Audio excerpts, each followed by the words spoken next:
यहीं पे चोरी हो रहा है और इसको रंगे हाथ में पकड़ लिया गया है। अगर चोरी नहीं हो रहा है तो लॉजिकल डिस्क्रिपेंसीज का जो 1,36,00,000 लिस्ट है ये रिलीज करें। कहां से आया ये सस्पिशियस लिस्ट, कौन बनाया? आप लोगों को जो लॉजिकल डिस्क्रिपेंसी का डेटा दिया गया वो कब दिया गया? 16 दिसंबर। ड्राफ्ट इलेक्टोरल रोल कब रिलीज हुआ? 16 दिसंबर। जो 1 लाख लोगों को 2 महीना करने में लगा, आप एक दिन में 1 घंटे में करके कैसे दे दिए? इलेक्शन कमीशन के पास कौन सा ऐसा जादू है कि वो 1 घंटा में लिस्ट सैनिटाइज करके बता दिया कि वो 1,36,00,000 लोगों का डिस्क्रिपेंसी है। बांग्लादेश में हिंदुओं पर हमले, भारत में अल्पसंख्यकों के खिलाफ हो रही कार्रवाइयों का रिएक्शन है। এসআইআর এর নাম করে গরিব সাধারণ মানুষের উপর অত্যাচার হচ্ছে। এত মানুষের মৃত্যু, এখনো পর্যন্ত 58 থেকে 60 জন মানুষ মারা গেছে। बांग्लादेश के तो नहीं हो? मैं भी मिली क्या? हाँ तो उधर को दिखाओ, उधर को। मशीन लगाओ उनकी पीठ पे, मशीन तो बांग्लादेश बता रही है। टीवी 10 भारत, सच की ताकत। अमित शाह कह रहे हैं कि 2026 में, अप्रैल 2026 में बंगाल में भारतीय जनता पार्टी की सरकार बनेगी। लेकिन जो भविष्यवाणी प्रेडिक्शन आंकड़े सामने आ रहे हैं वो तो कुछ और ही कह रहे हैं। पश्चिम बंगाल में विधानसभा चुनाव होने वाले हैं और ऐसे में चुनावों को लेकर भारतीय जनता पार्टी ने बहुत पहले से ही तैयारियां शुरू कर दी थी।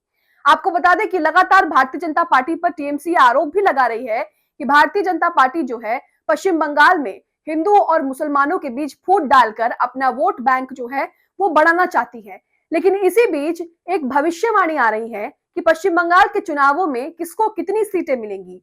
हाल ही में ममता बनर्जी ने कहा था कि मीडिया को बोलिए कि अमित शाह जी से पूछें, बीजेपी से पूछें कि उनकी कितनी सीटें पश्चिम बंगाल में आ सकती हैं। इस बार वो 200 पार का नारा पश्चिम बंगाल में नहीं लगा सकते। जो आंकड़े निकल कर के सामने आ रहे हैं उससे तो यही लगता है कि इस बार भारतीय जनता पार्टी पश्चिम बंगाल में 200 पार का नारा जो वो लगाती है वो नहीं लगा पाएगी, क्योंकि यहाँ पर 70 से भी कम सीटें जो हैं पश्चिम बंगाल में बीजेपी को मिल रही हैं। वहीं टीएमसी की बात करें तो टीएमसी को 200 पार सीटें जो हैं वो मिलती हुई दिख रही है। इसी के साथ क्या रुझान आ रहे हैं ये भी आपके सामने रखेंगे। एसआईआर को लेकर बवाल जो है वो बढ़ता जा रहा है। टीएमसी के नेता ने क्या आरोप लगाए हैं चुनाव अधिकारी पर, चुनाव आयोग पर, ये भी आपको बताएंगे। इसके साथ ही एसआईआर को लेकर जो भी आरोप लग रहे हैं चुनाव आयोग पर, बीएलओ को लेकर जो चुनाव आयोग पर आरोप लग रहे हैं उसे लेकर उन्होंने क्या कहा है ये भी आपको बताएंगे। नमस्कार, आदाब, आप देख रहे हैं टीवी 10 भारत और मैं हूं आपके साथ मुनमुन रहमान। तो सबसे पहले तो पश्चिम बंगाल में क्या चल रहा है, पश्चिम बंगाल की राजनीति क्या कह रही है और किसको कितनी सीटें मिलेंगी, इस पर नजर डालते हैं। आप अपनी स्क्रीन पर ये आंकड़े देख रहे हैं, ये प्रेडिक्शन देख रहे हैं जिसमें लिखा है कि वेस्ट बंगाल असेंबली इलेक्शन 2026 यानी कि 2026 में चुनाव होने वाले हैं और टीएमसी को 48.2% वोट शेयर यहाँ पर मिल रहा है। बीजेपी की बात करें तो बीजेपी सिर्फ 38 पर सिमट गई है। लेफ्ट और कांग्रेस की बात करें तो यहाँ पर 0 जो सीटें हैं और वोट शेयर 10% यहाँ पर दिख रहा है। अब सीटों की बात करें तो टीएमसी को 218 सीटें यहाँ पर पश्चिम बंगाल में मिलती हुई दिख रही हैं और बीजेपी की बात करें तो बीजेपी को सिर्फ जो है यहाँ पर 76 ही सीटें मिलती हुई दिख रही हैं। अब यहाँ पर 76 सीटें मिल रही तो चुनाव में समझिए कि 70 या 70 से कम जो है वो सीटें आएंगी, क्योंकि कुछ जो है वो ऊपर नीचे आंकड़ा रहता है। लेकिन इसी बीच भारतीय जनता पार्टी की नींद जो है वो उड़ चुकी है। डॉक्टर सचिन त्रिपाठी भी कह रहे हैं कि मेरा विधानसभा चुनाव 2026 पर आकलन है।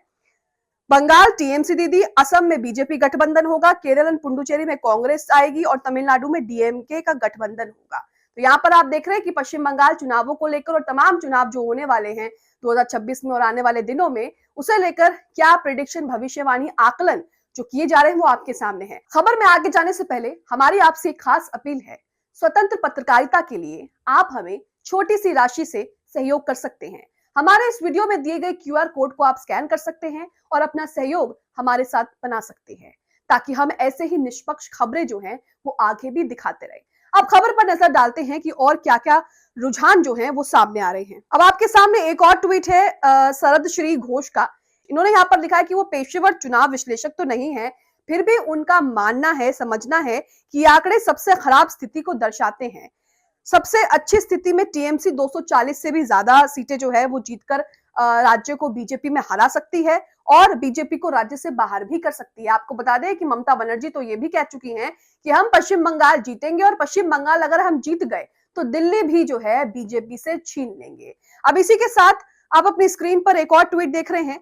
ये ट्वीट जो है सिद्धार्थ साठे का ट्वीट है, जिसमें वेस्ट बंगाल असेंबली इलेक्शन 2026 के ओपिनियन पोल क्या कहते हैं वो बताया गया है। टीएमसी को यहाँ पर 170 से 185, इसी के साथ बीजेपी को 107 से 115 और बाकियों को यहाँ पर 5-6 सीटें जो हैं वो मिल रही है। अगर डिस्ट्रिक्ट वाइज नंबर्स देखें तो वो भी आपके सामने हैं, जिसमें नॉर्थ बंगाल में बीजेपी को 5 और टीएमसी को 4, अलीपुरदास में टीएमसी को 1 और बीजेपी को 4, दार्जिलिंग कालीपोंग में बीजेपी को 6 मिल रही है, टीएमसी की यहाँ पर कोई सीट नहीं दिखाई दे रही है।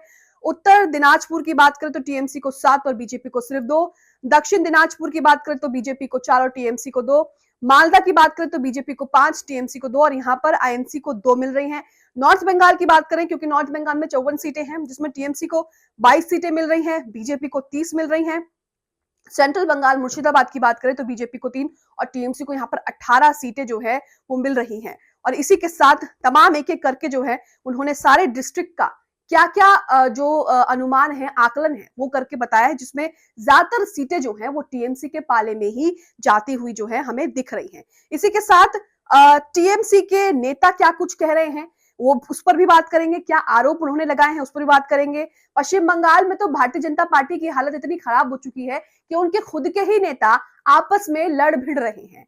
उनके बड़े दिग्गज नेता जो हैं वो नए नेताओं को किस तरह से खरी खोटी सुना रहे हैं और उन्हीं की बुराई कर रहे हैं और ये कह रहे हैं कि पश्चिम बंगाल में सिर्फ धर्म के आधार पर जो है वो चुनाव नहीं लड़ा जा सकता, ना ही चुनाव जीता जा सकता है। ये भी आपको बताएंगे, लेकिन इससे पहले चुनाव आयोग क्या कह रहा है उस पर नजर डालते हैं। द वायर का ट्वीट आपके सामने, जिसमें लिखा है कि एसआईआर के दौरान जो मौतें हुई हैं, यानी कि जो बीएलओ ने जो आत्महत्या की है, जिनकी मौत हुई है, उस पर क्या कहना है।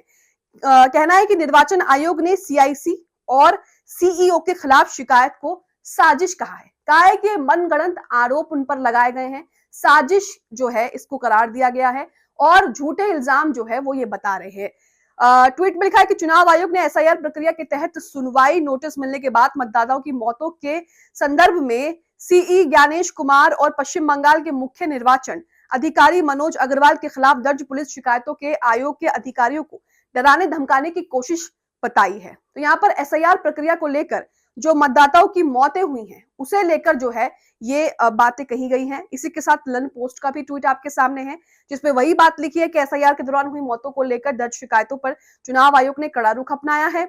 आयोग ने मुख्य निर्वाचन आयुक्त सीसी ज्ञानेश कुमार और पश्चिम बंगाल के मुख्य निर्वाचन अधिकारी सीईओ मनोज अग्रवाल के खिलाफ दर्ज पुलिस शिकायतों को साजिश बताया है। आयोग ने यह भी कहा है कि अधिकारियों को जो है वो डराने धमकाने की कोशिश की जा रही है।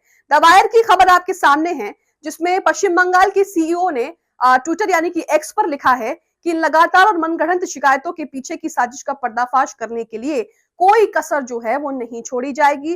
कानून का शासन और सच्चाई की जीत तो होगी। तो ये सब आप देख रहे हैं। वहीं आपको बता दें कि आरोप क्या टीएमसी सांसद अभिषेक बनर्जी क्या आरोप लगा रहे हैं।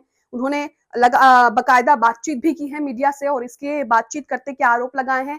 कहा है कि भाजपा वोट चोरी करके बिहार से लेकर दिल्ली और महाराष्ट्र में सरकार बना रही है, लेकिन अब एक बार फिर बीजेपी चुनाव आयोग के जरिए एसआईआर करवाकर पश्चिम बंगाल को बीजेपी के हवाले करना चाहती है। यहाँ पर वो कह रहे हैं कि गड़बड़ ईवीएम में नहीं है, गड़बड़ तो मतदाता सूचियों में है। सुनिए उन्हें। अगर हियरिंग वेन्यूज बढ़ाया जा सकते हैं तो लोगों को दिक्कत नहीं होगा। उन्होंने बोला कि आपके BLA-2 क्यों हियरिंग वेन्यू में जाएगा। मैंने बोला क्यों नहीं जाएगा। अगर BLA-2 बूथ में बैठ सकता है, पोलिंग स्टेशन में बूथ का एजेंट बैठ सकता है पार्टी का, जब आप इन्यूमरेशन फॉर्म डिस्ट्रीब्यूट कर रहे हैं तब BLO के साथ BLA-2 जा सकता है, तब हियरिंग में BLA-2 क्यों नहीं जाएगा। आप सर्कुलर इशू करो। बोला मैं सर्कुलर इशू नहीं करूंगा। मैं बोला सर्कुलर इशू नहीं करेगा तो BLA-2 रहेगा। अब अपनी स्क्रीन पर पॉलिटिक्स का ट्वीट भी देख रहे हैं, जिसमें लिखा है कि टीएमसी महासचिव अभिषेक बनर्जी ने मुख्य चुनाव आयुक्त ज्ञानेश कुमार पर कई गंभीर आरोप लगाए हैं। उन्होंने ये भी कहा कि ज्ञानेश कुमार पहले कोऑपरेटिव मंत्रालय में सचिव थे। संवैधानिक संस्था और देश को बर्बाद करने के लिए ज्ञानेश कुमार को अचानक मुख्य चुनाव आयुक्त जो है वो बना दिया गया है और उसके बाद एसआईआर का जो झुंझुना पकड़ाया है लोगों को, जनता को, उसके बाद की कहानी तो आप जानती हैं कि क्या हो रहा है। वहीं आपको बता दें कि पश्चिम बंगाल में साल विधानसभा चुनाव होने वाले हैं, तो इससे पहले भाजपा के भीतर पुराने बनाम नए की जंग तेज हो गई है, यानी कि एक तरफ पुराने और एक तरफ नए मंत्री, नए नेता। केंद्रीय गृह मंत्री अमित शाह से मुलाकात के ठीक एक दिन बाद राज्य के पूर्व भाजपा अध्यक्ष दिलीप घोष अपनी ही पार्टी की रणनीतियां और पार्टी में नए नए आए नेताओं पर जमकर बरस जाते हैं, जमकर हमला बोलते हैं। दिलीप घोष ने गुरुवार को एक बड़ा बयान देते हुए कहा कि केवल धार्मिक मुद्दों के आधार पर चुनाव जीतना संभव नहीं है। तो पश्चिम बंगाल में चुनाव होने वाले हैं, 2026 आ चुका है और जल्द जो है घोषणाएं भी शुरू हो जाएंगी। लेकिन इसी बीच बीजेपी का बुरा हाल है। बीजेपी के अंदर खाने जमकर जो है वो भिड़त हुई पड़ी है और इसी के साथ बीजेपी कुछ खास कमाल भी इन चुनाव में नहीं कर पा रही है। बीजेपी का बंगाल जीतने का सपना जो है लग रहा है इस बार भी सपना ही रह जाएगा। अब पश्चिम बंगाल में किसकी जीत होगी, पश्चिम बंगाल में किसका पलड़ा भारी है, क्या ये आकलन सही है या गलत है, आपको क्या लगता है कमेंट बॉक्स में जरूर बताएं।